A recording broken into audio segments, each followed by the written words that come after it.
everyone, welcome back to my channel. My name is Emily and this is the Astral Library. I'm coming at you with the wrap up for Magical Readathon as well as my reading wrap up for August. We're gonna go ahead and combine the two and just figure out what the heck have I been reading for the past 2 months. So you may or may not have known, I participate in the Magical Readathon every year for both semesters, and this year was no exception. And when I say I was struggling, I had so many books. I'm sure if you were watching my vlogs, you saw the struggle, you saw what books are gonna be on this list. But in those vlogs, I did not reveal my readings for every book I was reading because I was going to save that for this video in one convenient place. So if you want to just know my thoughts and opinions on these books, I'm going to tell you them here without you having to necessarily go and watch the vlog, though you should go watch the vlog because they're really fun and my reactions sometimes are ridiculous because the emotions I had with some of these books, the screams that I scrummed, it's all there in the vlog for you, baby. So go watch those, or if you just want to know my thoughts, this is the perfect place. And again, like I said, I'm going to be including the books I read in August because I never got to do a wrap up because I got really sick and everything fell by the wayside. But I'm back, I'm better than ever, and I'm ready to get fully back in the swing of making videos and to kick it off with spooky season because I got my little witch hat and I've full of the spooky season vibes. I'm just gonna go ahead and go in order. Some of these were audiobooks, some of these were from the library, so I don't have a physical copy of each and every one, but if I don't, I will throw the cover up on screen right here so it's easy for you to know what I'm talking about, and I will always have the title up above too if the cover ever goes away. But let's go ahead and get into what I read for August and September. So kicking it off, I was still on my A game and doing reading for school, and the very first thing I read was The Undercommons, Fugitive Planning and Black Study by Stepho Harvey and Fred Moten. Now, Fred Moten is a behemoth of a man who is so important into Black studies and just everything about it. And when I tell you, you can see the tabs, okay? The tabs were tabbing because this man is too brilliant and I had the hardest time trying to follow along. And I get so, I'm not gonna lie, I'm a little bit thankful because Fred Moten used to work at my university and used to be like on the department, and that would have been amazing to work with him, but also I am terrified of this man, and the fact that I like came this close to actually having to work with him and like to understand and engage with that genius. He's now in New York, which is very far away from me, and I will absorb his work, or at least attempt to, in my own studies. But wow, I don't like to spend a lot of time on like books I'm reading for school because they're not really fun, but this one was definitely a interesting read in that Fred Moten's really kind of like trying to dive deep into like the psyche of the Black American, and this Black identity particularly through the university as a unit and kind of its impact on our like way of life and our way of thinking. Very good book, very hard to understand book, and kind of convoluted at times in the sense that you're always gonna be dumber than Fred Moten, and that's just something you have to accept and something I have to accept, even though I'm supposed to somehow become an expert on this. Pray for me. But this was definitely an interesting read, and what a way to kick off the month because reading that makes you feel like an idiot, and I didn't know where I was gonna go until the Magical Readathon hit. It appears that I'm in fact wrong here. It was not Magical Readathon that did this to me.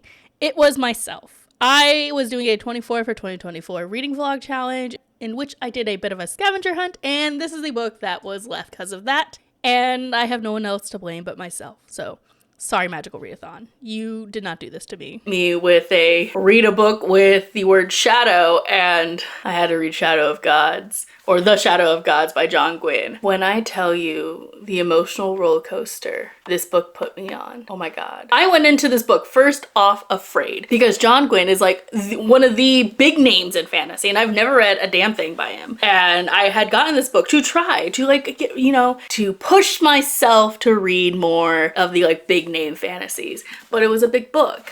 And I was a little worried because this is like Norse mythology. It was multi-POV, which is ever my favorite. And I didn't know what to expect. So in this book, we're following 3 characters, Orca, Varg, and Elvar, who are all wildly different people. Okra is a mother who is a huntress, and she lives with her husband and their son, kind of like offset of a small village. They're just trying to live their life, even though Okra and her husband have some sort of like dark or complicated past, but they're just trying to live the conventional life. They don't want to do shit. They just want to be left alone and raise their son and just have a happy family. Well, of course, all that goes to shit, and Okra's son gets kidnapped and she has to go hunt down the people who took her kid, and she's going to, you know, murder them. So we're following her in that journey. And then we have Varg, who is an ex-slave that joins a mercenary group of sorts. He is trying to get close to them because they have someone who can perform magic, and he needs that magic to figure out who murdered his sister. And that is his whole purpose in life, to get revenge on who killed his sister. And the only person who can do that is this sorcerer witch. Unclear exactly like what she is. And then we have Elvar, who is a part of a mercenary group herself, and a quite famous one at that. And Elvar is really looking to create her own glory and to create her own legacy outside of her family, which she has never really wanted to be held down by. So her group gets mixed up in a bounty that ends up leading them to rumors of where the gods are buried. Because in this world, the gods have been extinct for many, many years, or have they? Things are starting to lurk in the background, and in each of our characters' storylines, they find that not everything is as it seems, and something is brewing beneath the surface. I had so many feelings reading this, because on one hand, I hate multi-point of view,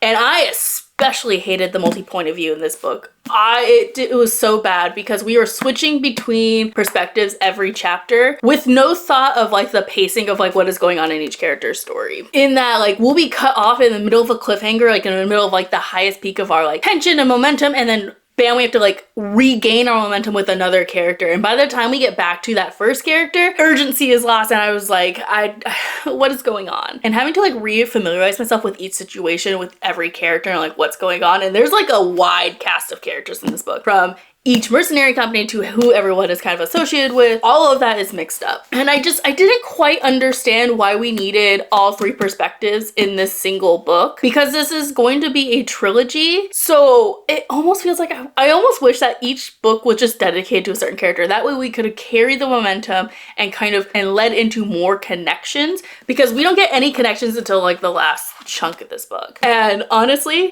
almost the entire time I was reading this book, I was like, I'm not gonna read the rest of the series. I'm just gonna DNF the series after this book. I'm going to read this book because I have to, but after that, I'm good. But when I say the ending of this book has me going to pick up the second book. Not anytime soon, I will say that. I am not in any rush to continue this series, but I do think I will, because I want to know what happens. And that is the goddamn burden of series, because even if I'm like not loving them, I'm so curious that I need to know. So I will be continuing this series. And I end up giving this book a 3.5 star because even though I was frustrated with it, I saw a lot of potential, and I was really hooked on like certain character stories. I don't think I'm gonna be a John Gwynne stan. I don't think his writing's really for me, or at least how his writing in this series or book isn't for me, but I'm curious to see how his plots go, because you know, sometimes I could stick through some like little rough writing if the plot's really great. So this was a 3.5 stars. And then next, I actually read Notes on an Execution, which I listened to via audiobook. And I have to say, I went into this book not knowing too much of what it was about. This book follows a man on death row, and it's telling the life of how he ended up on death row through the women in his life, and essentially how he has affected these women in life. So we're following his mother, the sister of his ex-wife who he murders, and the detective who caught him. And so all of these stories are interwoven. We're jumping between past and present to kind of get an image of who Ansel, our main character, is, all while these moments are interspersed through a weird second person point of view told through Ansel's perspective, as he is kind of justifying why he is the way he is and what has led him to doing murder. Because it's so fascinating in that he is so fucking crazy. He has this manifesto in every chapter that he's bringing up, and he's talking about it's so important, and you just see the like lack of remorse in his actions. And the story is really about the women and kind of like the mass fascination with true crime and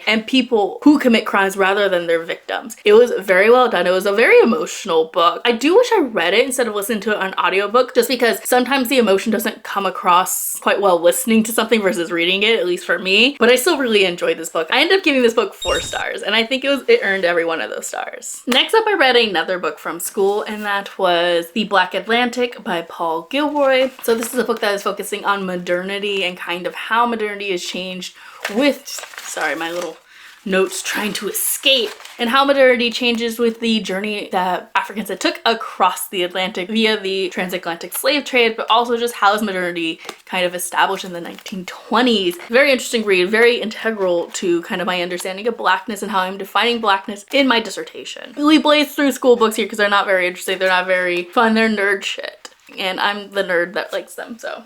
But not necessarily you guys, but that is what I'm reading. And then I have two other library books I read. The first one is When Among Crows by Veronica Roth. This is her like standalone fantasy book that she came out with in August, I believe. I believe it was in August. It was her newest release. And it's the tiniest little thing, and when I tell you, I ate that shit up. It was so good. It was so atmospheric. The characters were really interesting. The magic system was like intriguing enough to like leave me for wanting more. And I really just loved the story because it's a mixture of like Russian mythos with things like Baba Yaga and all just like the creatures that we are following. And the characters are all from different factions. There's like a vampire-esque one. Ooh, it was sort of gay. So we are following our main character, Dmitri, who has recently obtained a mystical flower that is known to cure all curses. And he takes that cure to Allah's family, who is desperately searching for something to cure Allah of her long-standing curse that has killed every woman in her family. However, there's a catch. He will only give this cure if Allah helps him find Baba Yaga so he may broker a deal with her. For what? We don't know. I loved everything about this. This book was so vibey, but also it had the exact amount of development and the exact amount of like focus on world and character that I see a lot of books that are twice its size failing to do. And so the fact that Veronica Roth was able to do that in under 200 pages was phenomenal. I wish that book was 10 times longer because I needed 100, 300, 500 pages of that. I hope she goes back and writes more of that world because I want to be back absorbed in it and like meet and get to hang out with those characters, especially like what happened with our main character. It was so good. I want to know so much more and I'm sad it's over. I will be buying a copy myself because I got that from the library on a whim to find if I liked Veronica Roth's writing that she's doing lately because I did not like Divergent. I'm one of those people. I didn't like Divergent at all. So I was a little wary going into it because I didn't know if I was going to enjoy Veronica Roth's more adult writing or her more current writing, and I did. I loved it. I'm here for it. I'm excited to read the other book I have by her, Poster Girl, which I think is like more dystopian-esque.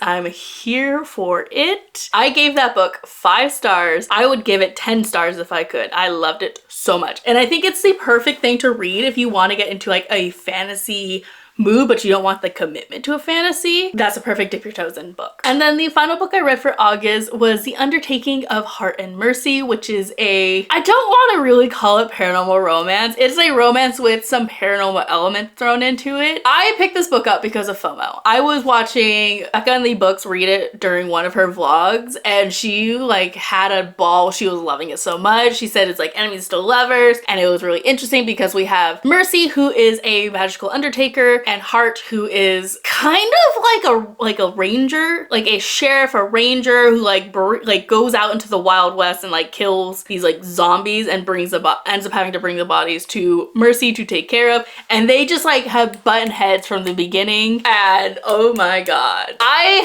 had a lot of fun with that book, but it definitely took me a while to get into their relationship because the antagonism was there for no reason. It was entirely built off of miscommunication, which is kind of annoying because Hart was a straight up dick, okay? Hart was in the wrong the entire time. He goes in with this bad attitude because he's depressed and he just like puts it on Mercy and leads to the whole fucking spiel and like miscommunication between them. And the reason why she's kind of a bitch to him because he was awful to her. I have to say, I think the paranormal elements was kind of underdeveloped in this because it is mostly focusing on the romance between Hart and Mercy. And while that could be okay if like you just want it to be a romance, I feel like there's just enough focus on the paranormal to make them feel disjointed. And even though I like ended up having a good time with the book, I wished a lot more from it. It didn't feel like a paranormal romance, even though that is what it was marketed as. And so I'm telling you, dear viewer, that this is not a paranormal romance in like what is typical of the genre. This is definitely a romance with paranormal elements thrown in to like build a world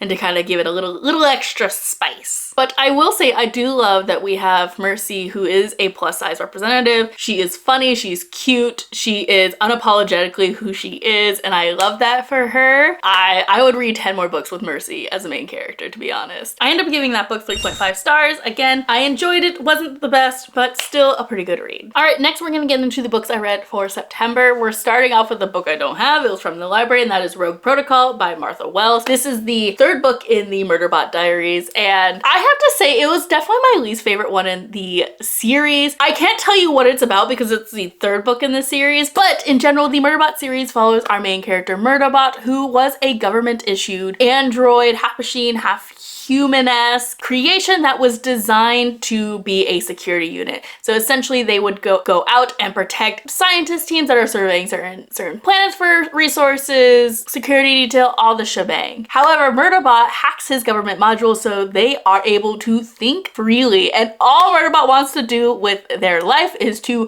watch their dramas and be left the fuck alone. As they're trying to fly under the radar and not let the government find out that their module has been hacked, they end up in some pretty wacky situations in which they're going to have to protect their humans in order to keep their secret safe, as well as to make sure they get off the planet. It's such a fun series because Murderbot is a hilarious narrator. They have so many like moments where I'm just like, say Murderbot. I too just want to hide my face and crawl in my room and watch my K-drama. My soap opera. It's like, leave me the fuck alone. I don't want to interact. Don't make me interact. Don't make me have friends. Ugh. He's so funny, and these books are so short and fun that I've been eating them up. Like I said, this one wasn't my favorite entry in the series just because it felt very transitional. The plot that I thought was gonna happen in this book is actually what happened in the next book, and so I was like, okay, this whole thing just felt a little unnecessary and a little more drawn out than I thought it needed to be. But still, I had a lot of fun with it. I ended up giving it 3 stars. Though on the lower end, I still think I had a great time with it. And then I read An Absolutely Remarkable Thing by Hank Green. This is my very first Hank Green book. It's his very first book, but I've been a big fan of Hank Green and the Green brothers in general because they're part of my childhood. I love John Green's writing, and I love Hank Green on TikTok. He's so fucking funny, and he's just so informative. And this book, oh my god, this was kind of a sleeper book. I didn't think I was going to like it because this is a book that has a very unlikable character, but by the end, I was still rooting for her. I was so hooked, and the ending, oh my god, the ending. Oh, I'm so mad I'm on a book buying ban because I want the next book. I need the next book, okay? And I don't have it, and it drives me a little bit crazy because I want it so bad. An Absolutely Remarkable Thing follows our main character, April, who is kind of floating in life. She's got a job she kind of hates. She's a big artsy person, and she doesn't quite know what she's going to do with her life until one late night as she's walking home, she comes across this statue. At first she was gonna walk by, but then she stops and stares, and she's kind of fascinated by it. And she ends up calling her friend over, and they end up making a YouTube video, kind of just like making fun of the statue and like really admiring it for the piece of art and kind of wondering where it came from. However, that video ends up blowing up overnight because that statue is not the only one of its kind, and in fact they have popped up all over the world and no one knows why or who did it. And so April, being one of the first people to capture and interact with it, is boosted into stardom. And so we're following her journey as she's trying to figure out not only the mystery behind those statues, but also trying to figure out how do you go from being someone who's really ordinary to now being in the public eye and having to deal with fame and the controversy that comes with fame. So good. April is like so unlikable at times. She's still so fascinating. It's such a great commentary on how fame works in our society and how quickly it can change a person, even the best of people, and sometimes even the imperfect people. Very good. I enjoyed this book so much. Like I said, it was a sleeper. It was a little slow in the beginning, but then it just takes off and like grips your attention. And I think April as a narrator, especially telling this from a perspective of a future April and kind of reflecting back on these moments, really adds to the story because at times she's talking straight to the reader and it just makes the experience so more real. I ended up giving this book 4 stars. The very next thing I ended up reading was A Dowry of Blood by S.T. Gibson. This is my first S.T. Gibson book, and wow. So this book is often described as a Dracula retelling told from the perspective of one of Dracula's wives, and that it's a sapphic romance. That is an awful description for this book because it's not really a Dracula retelling, and yes, there is is a sapphic romance in this, but that's not the focus of this book. Dowry Blood follows our main character Constanta as she is describing her the abusive relationship that she falls into with Dracula, who remains nameless in this entire book. He is only referred to as him or you. And it is not about necessarily the romance she ends up having with one of Dracula's other wives, but really these cycles of abuse and how quickly she's able to fall into it. It cycled for so many centuries and her desperate attempts to break herself out of it. It is so good. The writing in this is beautiful and atmospheric. I'm not a huge historical person, and there is just the right amount of like historical element in this, in that we are describing like these different time periods and kind of getting a glimpse of what culture is like through the perspective of Constanta and just the other characters, but not so much that I feel like it bogs down the story. This is still very much an introspective book. And wow, I have another S.T. Gibson book and I'm very excited to get to it now just because of how beautifully this book was done. Again, I will say this is not a romance. They have lied to you. This is not a romance. Do not go into this thinking that this is gonna be a romantic tale. It's not. There is a sapphic relationship in here. There is a poly relationship going on in here, but that is not the focus. The focus is, again, that abusive relationship with Constanta and Dracula. I would definitely liken this book to more by In a Dream House, which I'll throw up on screen here. And they, very same thing. We're following this abusive cycle and kind of the psychological effects it has on abuse victims. So well done. I love this book so much. I'm so mad of how it's marketed as because I put it off for so long because of that, but it wasn't, and it was amazing and I loved every second of it. It was beautiful and I found myself wanting to pick it up every day. I ended up giving this 4.5 stars, and the only reason it lost that little half star was because I wasn't a huge fan of the ending. I thought it didn't quite make sense in terms of the context of the rest of the book, and there were like a couple slow moments, but overall really enjoyed this book. The next book I read was A Darker Shade of Magic by V.E. Schwab. This is the first book in the Darker Shade of Magic series. I read this for Magical Readathon. It's not my first V.E. Schwab book. I love V.E. Schwab, but it was my first foray into like her major series. Like this is the series everyone knows her for, that everyone like praises a lot, and I made the mistake of listening to this via audiobook, and we'll get into that.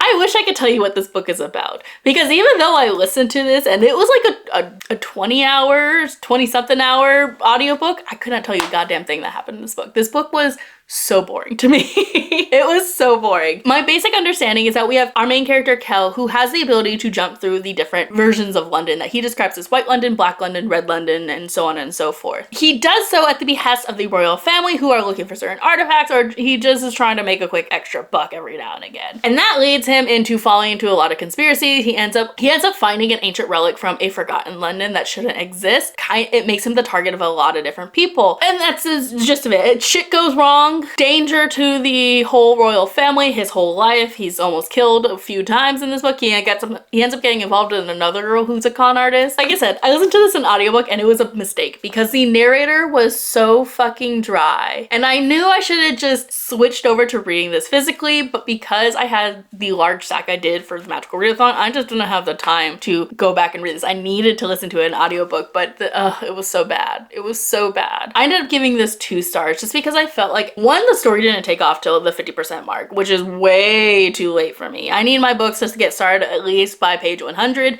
to get us fucking moving. But literally I felt like it was all introduction until the 50% mark, and then we got shit happening. And really it wasn't until like the last couple hours of the audiobook, so maybe like the last 100 to maybe 50 pages, that like shit actually started rolling and we got all the action of the story. How this book concludes, I just didn't see why it was continuing on to a series. I did not have a good time with this one, and that may crucify me because V.E. Schwab's like beloved, and this series like has a lot of people who love it, but it just wasn't for me. The next book I read was Exit Strategy by Martha Wells, which is the 4th book in the Murderbot series. Again, it was another library book. I just had to return it. That one I really enjoyed. I'm not gonna explain the plot again because I just explained what the Murderbot series is, but this one I really enjoyed because it was the plot point that I was expecting in the 3rd book that we finally got in this book, and then the action just picked up and we got to meet the characters from book 1 again, and it was just so much fun and just like really reminded me like why I love this series. It was action-packed, it was funny, it was emotional because we had Murderbot getting friends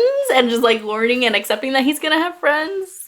Love it. I just picked up the next book and I'm very excited to read it because it is by far the biggest of the series. So I'm excited because these books do so much in under 200 pages and this next book is like 300 pages. So what is gonna happen? I'm hooked on the series. I love Martha Wells. I'm a Murderbot stan and I cannot wait for them to like fucking rule the world. Or really not, because they want nothing to do with the world. They just want to watch TV shows. And you know what?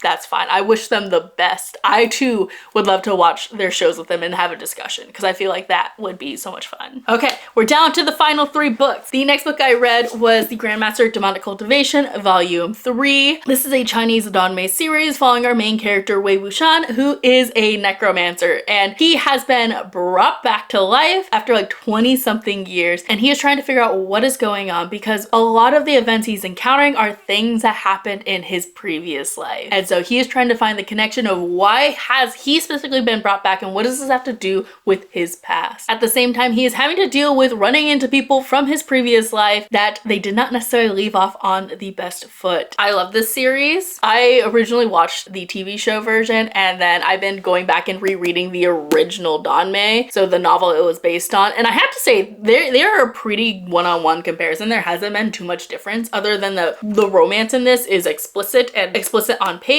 which wasn't able to be on the show because of Chinese censorship. This volume was a lot better than the last volume, which was just very slow and had a very uninteresting arc, versus this one, the setup for stuff that's gonna happen later, amazing, heartbreaking, tense filling. And I wish the show was laid out the same way the books was, just because I feel like the emotional moments that are to come in books 4 and 5 are gonna be phenomenal. I was reading this and I know what happens and my heart was like, oh my god, what is going on? Even though I know what's going on. But it's so fascinating to see what was the original vision for this story, and it's good. It's so good. I highly recommend this series, and honestly anything NXTX writes. She's phenomenal. She does pining so well, so fucking well, and in this book we get a ton of pining. We get these like cute little moments between Nanzhan and Wei. Love it. I'm so excited to see their relationship actually blossom versus just the teaser I got in the show. I ended up giving this one 3.5 stars just because the beginning was a little slow, but damn, once it hooked you for good. The next book I read was The Stardust Thief by Chelsea Abdullah. This is actually our book club for here on the channel for Pages in Stardust. We had started this book in August, but I ended up getting sick, so we had to reschedule our live show, and instead of like picking another book to read along with it, we ended up just continuing this book into September. And what a wild ride this book was. I am not gonna talk too much about this because I have a whole live show that you can go view on this channel and